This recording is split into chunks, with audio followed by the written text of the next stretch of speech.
इसी बहाने मैं समझता हूं गंगा एक्सप्रेस वे भी चेक कर लिया हुआ उन्होंने। हालांकि आपको नहीं रोका। जब मैं हरदोई जाना चाहता था तो पुलिस का फोन आया कि एक्सप्रेस वे बंद है।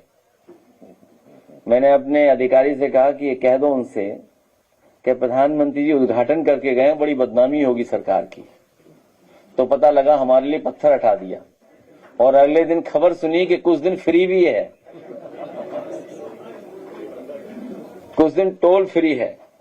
15 दिन। तो मैं बधाई देता हूं इधर, क्योंकि चीजें बदल रही हैं। किसी जमाने में केवल सड़कें होती थी, केवल लोग सड़क की मांग करते थे, लेकिन इधर एक्सप्रेस भी बनने लगे हैं, बड़ी बड़ी सड़कें बन रही हैं, इंटरनेट भी एक इंफॉर्मेशन का हाईवे बन गया है। और एआई के आने के बाद हमें एक और गाइड और टीचर के ऊपर एक और टीचर मिल गए हैं।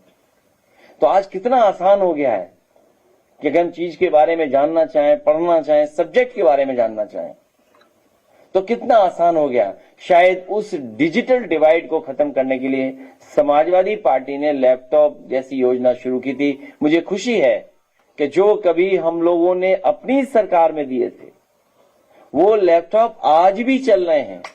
और कई बार कई कार्यक्रमों में मुझे वो बच्चे मिलते हैं कि वो बताते हैं कि आपकी सरकार में जो आपने लैपटॉप दिया था उसी की वजह से हम पढ़ भी लिए हैं और आज प्रोफेशनली कुछ न कुछ हम लैपटॉप के माध्यम से कर भी रहे हैं।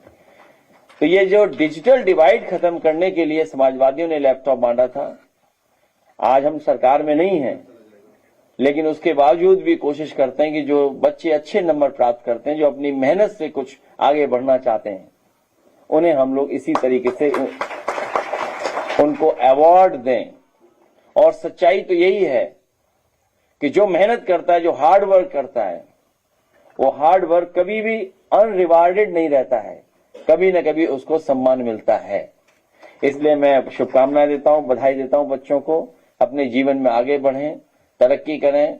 जैसा कि आदरणीय उदय प्रताप जी ने कहा कि न केवल खुद आगे बढ़ें बल्कि समाज और देश को बढ़ाने में भी योगदान दें, वही सबसे बड़ा योगदान होगा। मैं एक बार फिर सब बच्चों को बहुत बहुत बधाई और शुभकामनाएं देता हूं। मुझे उम्मीद है वो जीवन में सफल होंगे और जो उन्होंने गोल अचीव करने के लिए बनाया है वो गोल जरूर अचीव करेंगे, ऐसी हमारी शुभकामनाएं।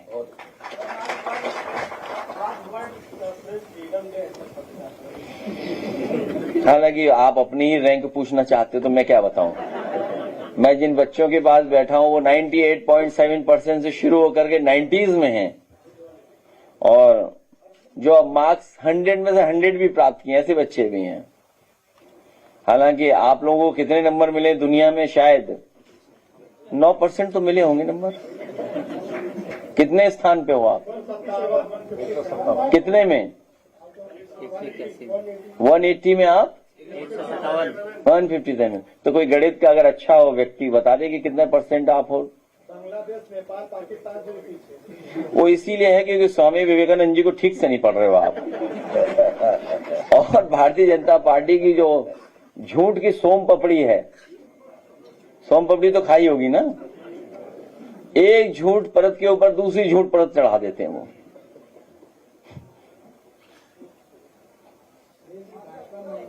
इसलिए अपनी रैंक की चिंता कर रहे हैं। इसलिए मैं ऐसे पत्रकार साथी को बधाई देता हूं कि वो अपनी रैंक की भी चिंता कर रहा है। भाजपा महंगाई, बेरोजगारी, किसान के बारे में चुप है और महिला आरक्षण में मचा रही है। मैंने अभी आपसे कहा कि भारतीय जनता पार्टी झूठ की सोम पपड़ी बनाती है, एक परत के ऊपर दूसरी परत झूठ की चढ़ा देती है। और आप शायद रहे होंगे और आम लोग इस बात को महसूस कर रहे थे और जानते थे कि जैसे ही चुनाव खत्म होगा, मतदान होगा, उसके बाद महंगाई बढ़ जाएगी। डीजल, पेट्रोल और गैस की महंगाई से केवल उन चीजों की महंगाई नहीं बढ़ती है, बल्कि बड़े पैमाने पे हर चीज की महंगाई बढ़ना शुरू हो जाती है।